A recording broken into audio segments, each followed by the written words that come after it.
من خشیۃ اللہ حتی یعود اللبن فی الزرع. اللہ کے ڈر سے بندہ، اللہ کے ڈر سے رونے والا آدمی جہنم کے اندر نہیں جائے گا. لا یلج النار حتی یعود اللبن فی الزرع، یہاں تک کہ تھن سے نکالا ہوا دودھ پھر واپس تھن کے اندر چلا جائے.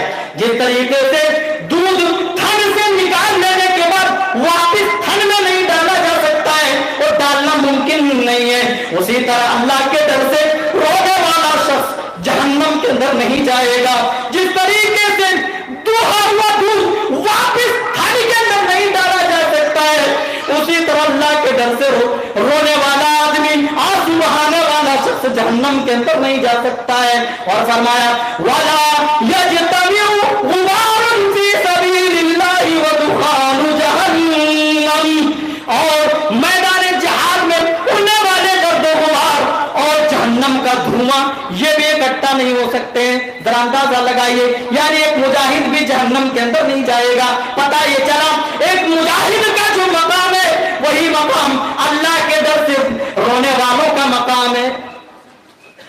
حضرت عبداللہ ابن عباس رضی اللہ تعالیٰ عنہ فرماتے ہیں خطب رسول اللہ صلی اللہ علیہ وسلم خطبتاً، اور پھر فرماتے ہیں ما سمعت مثلها قط، آپ نے خطبہ دیا ہمارے درمیان اور اس سے پہلے ہم نے آپ سے کبھی ایسا خطبہ نہیں سنا تھا.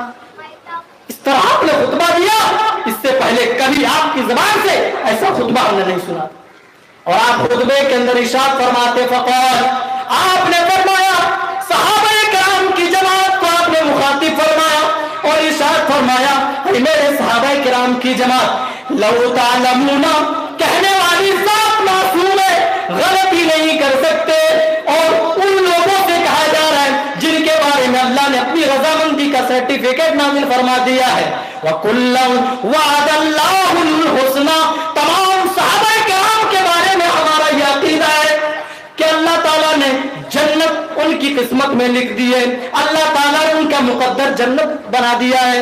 رضی اللہ عنہم ورضوا عنہ، اپنی رضامندی اور خوشنودی اللہ تعالیٰ نے ان کے لیے نازل فرما دی ہے. ایسے لوگوں کو آپ خطاب فرما رہے ہیں اور کیا فرما رہے ہیں؟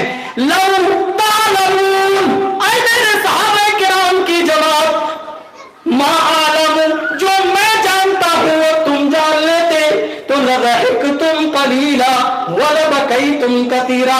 یہ حدیث پاک ان نوجوانوں کے لیے